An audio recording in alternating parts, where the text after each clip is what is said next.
আমি বলেছি খুলে দাও মনের দুয়ার।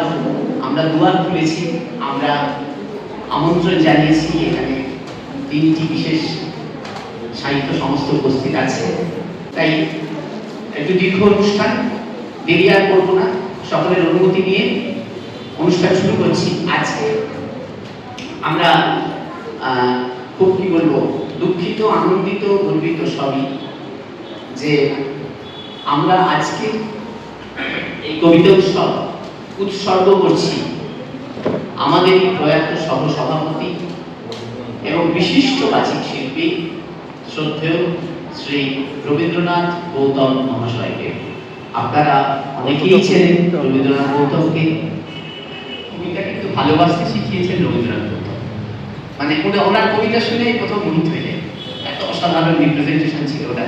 তাই আমরাও ভাগ্যবান যে আজকের অনুষ্ঠান আমরা রবীন্দ্রনাথ গৌতমকে উৎসর্গ করলাম। আমি আমাদের মাননীয় সভাপতি শ্রী রাধাবল্লভ ঘোষ মহাশয়কে আহ্বান জানাচ্ছি গান প্রতিকৃতিতে একটু মান্যতা।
আমাদের এই সূচনা সঙ্গীত এটি রচনা করেছেন আমাদের সহসভাপতি শ্রীমতী ছবি দে। গানটি আমরা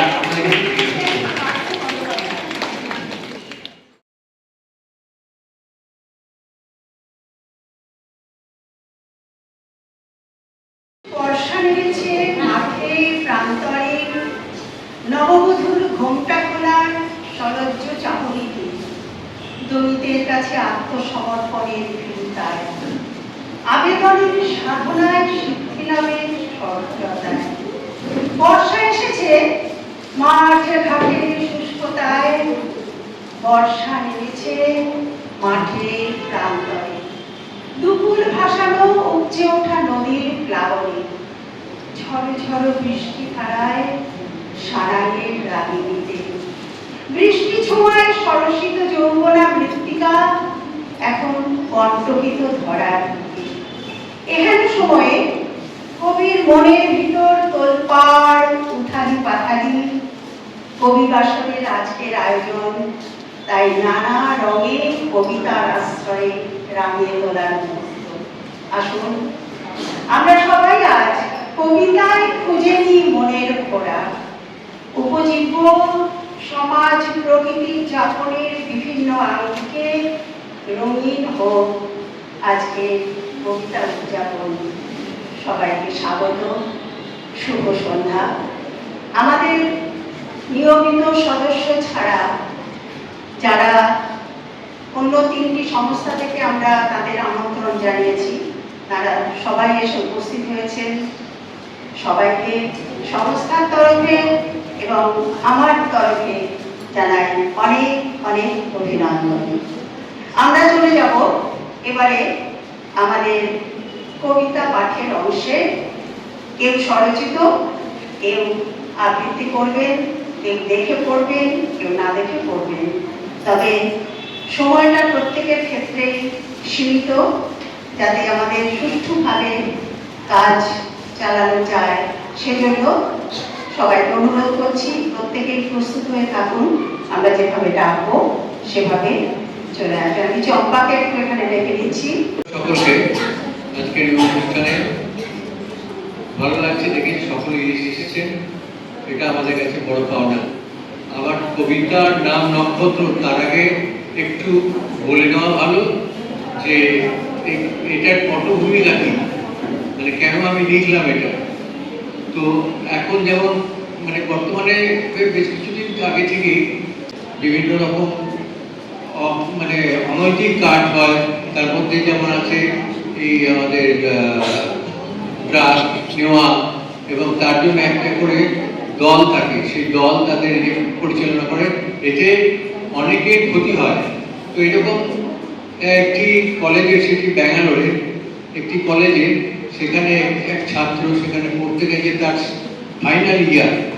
তো সে কোনোভাবে জানতে পেরেছে যে কারা কারা এই ড্রাগ সঙ্গে জড়িত। তো সেইটা জানতে পেরে এবং তারাও জানতে পেরেছে, এসব জেনে গেছে, সেই জন্য তার একটা মর্মান্তিক মৃত্যু হয়। সেই পটভূমিকায় আমার কবিতার নাম হচ্ছে নক্ষত্র। তোমার নরম কোলটায় মাথাটা রাখতে ইচ্ছে করছে মাথু।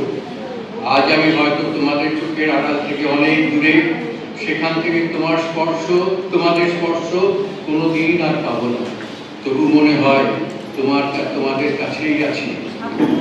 তোমার মনে পড়ছে সেদিন রাত 10টায় বাবার সাথে কথা হলো তোমাদের দেওয়ার নতুন মোবাইলে।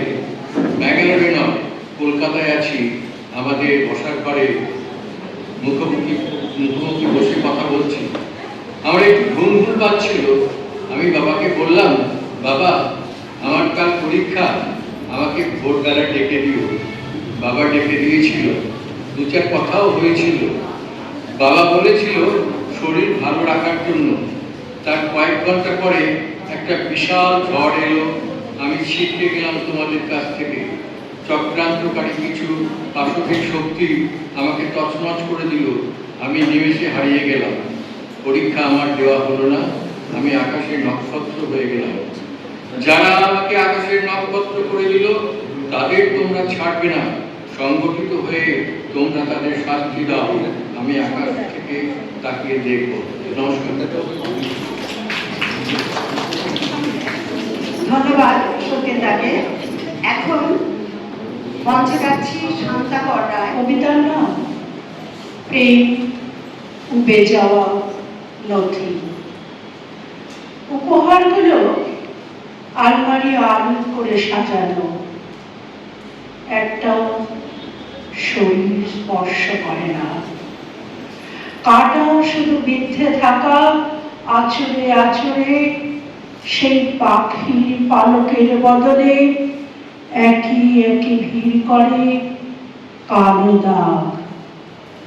উত্তাপে আগ্নেয়গিরির মতো মানুষটি আজও এসে দাঁড়ায়।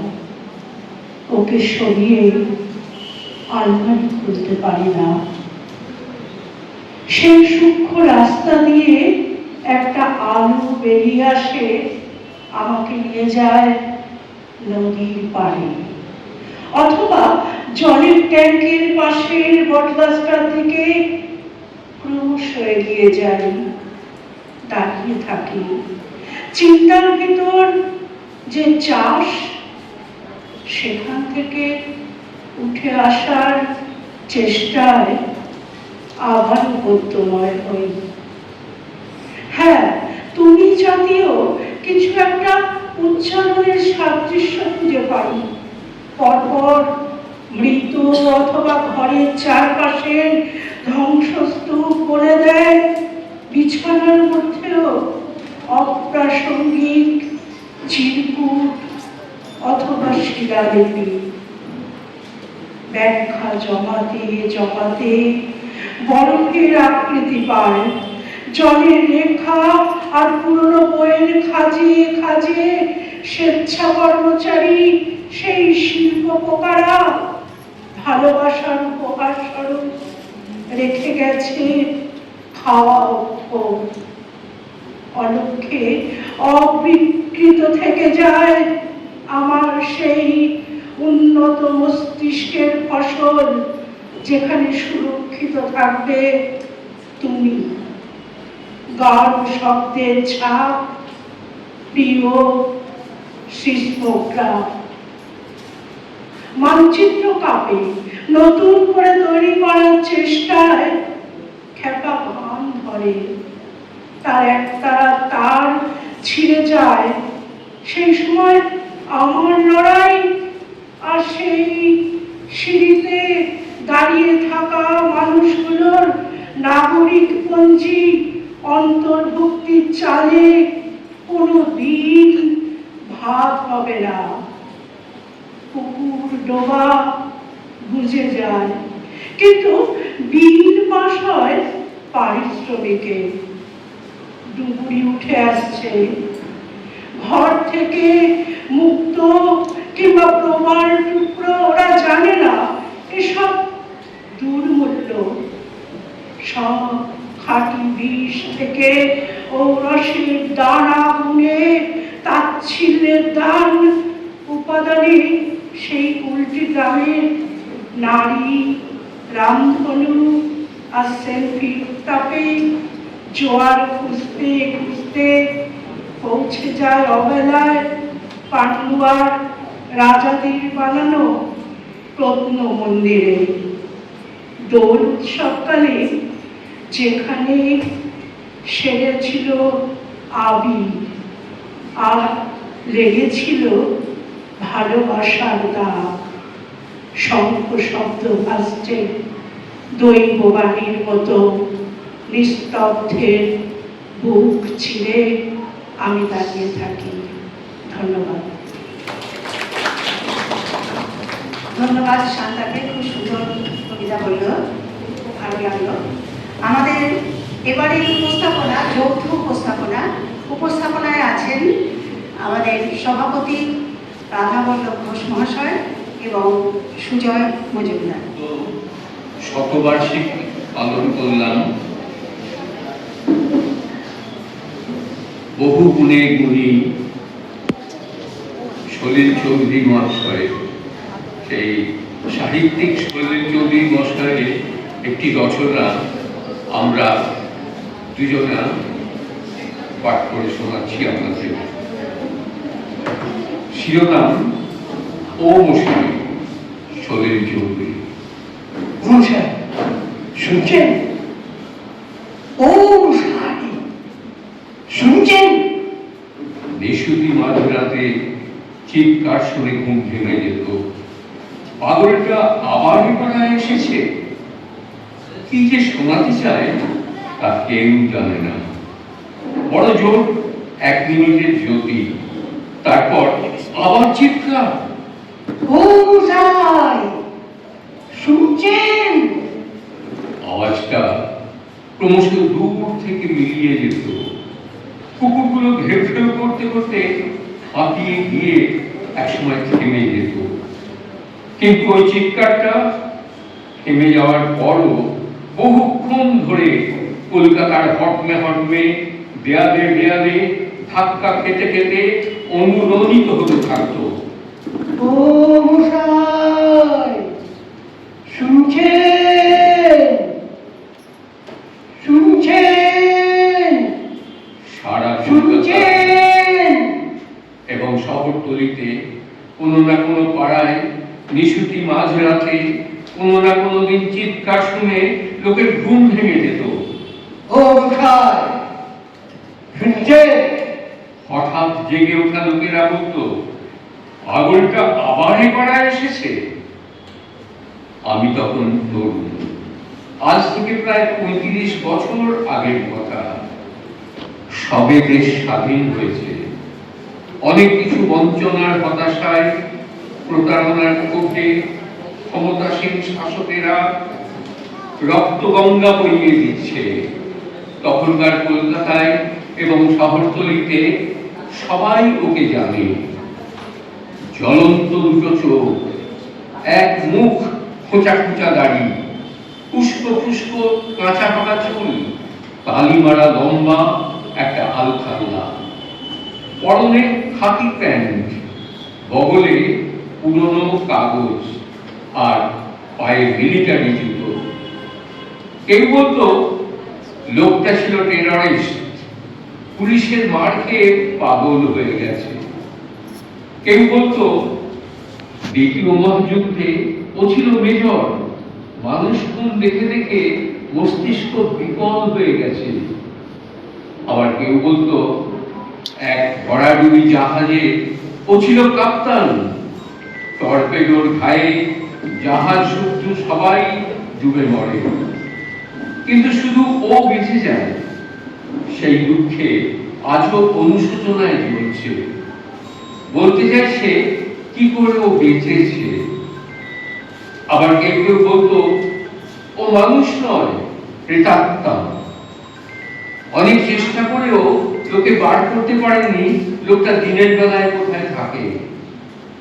রাত্রিরে ও হঠাৎ হঠাৎ এক এক পাড়ায় এক এক দিন উদয় হবে, তারপর আবার তেমনি হঠাৎ পেরিয়ে যায়। একবার নাকি শ্যামবাজারের ছেলেরা ওকে ঘিরে ধরেছিল। বলুন আপনি কি শোনাতে চান, বলুন বলুন বলুন।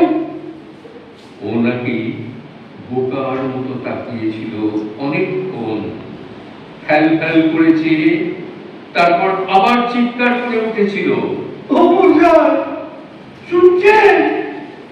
ও মশাই, শুনছেন? আর তোনাদের মধ্যে শুনিয়েছিল ওর কণ্ঠ সেদিন। এরও প্রায় ১ দশক পরে বিধবা মা আর ছোট ছোট ভাই বোনেদের নিয়ে অকুল সমুদ্রে ভাসতে ভাসতে একদিন আমার কলকাতার বাস উঠল। ততদিনে আমার জীবনের মানেও বদলে গেছে। অন্য চেতনা, অন্য মূল্যবোধ নিয়ে ভাবতে শিখেছি। দেশ ছেড়ে চলে গেছি বহু দূরে। ১, ২, ৩ করে তিনটে দশক পেরিয়ে গেছে। কবে ভুলে গেছি ও মশাইয়ের কথা।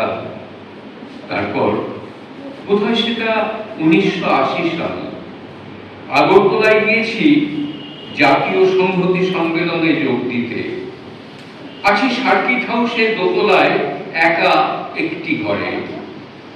হঠাৎ মাঝরাতে আবার সেই চিৎকার, ও মশাই, শুনছেন?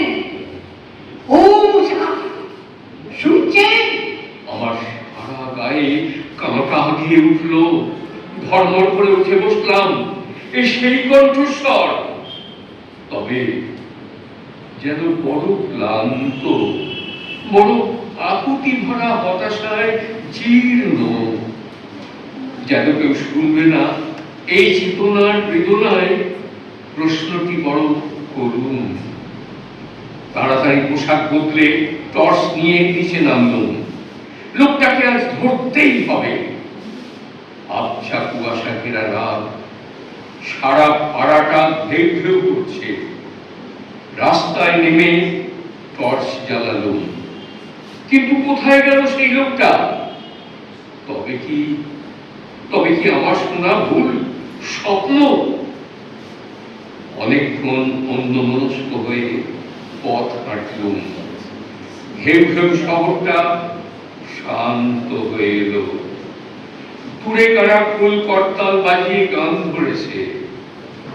ছোটবেলার কত স্বাদ, স্বপ্ন, স্মৃতির স্বাদ যেন ওই চিৎকারে মিশে আছে।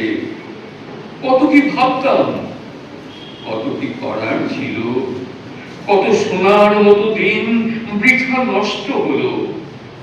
কত জমার দুঃখ, হতাশা, কত অঙ্কুর, আধফুটা অলিদের ভাষা, না বলতে পারার পুঞ্জীভূত বেদনায় বুকটা যেন ফেটে যেতে চাইল। প্রচন্ড ইচ্ছে হলো আমিও ওর মতো চিৎকার করে বলে উঠি। শুয়ে পড়লুম। ভোরে উঠে চলে যেতে হবে। তন্দ্রার চাদর মুড়ি দিয়ে পাশ ফিরলুম। সত্যি তো, কত কি শোনাবার ছিল, কত গান, কত গল্প, কত কথা। ভাবতে ভাবতে ঘুমিয়ে পড়লুম। এবার আমার জানলার ঠিক নিচে আবার সেই চিৎকার। ও মশাই শুনছেন? ও মশাই শুনছেন? ও মশাই শুনছেন? খোলা জানলার বাইরে স্তিমিত কয়েকটা তারার দিকে তাকিয়ে চেয়ে রইলাম। আবার শুনে নিশ্চিত হব বলে আবার শুনলাম। বিগত ৩৫ বছরে তাতে শুধু দুটি নতুন শব্দের সংযোজন হয়েছে। ও মশাই শুনছেন? কান পাতুন, কান পাতুন, কান পাতুন।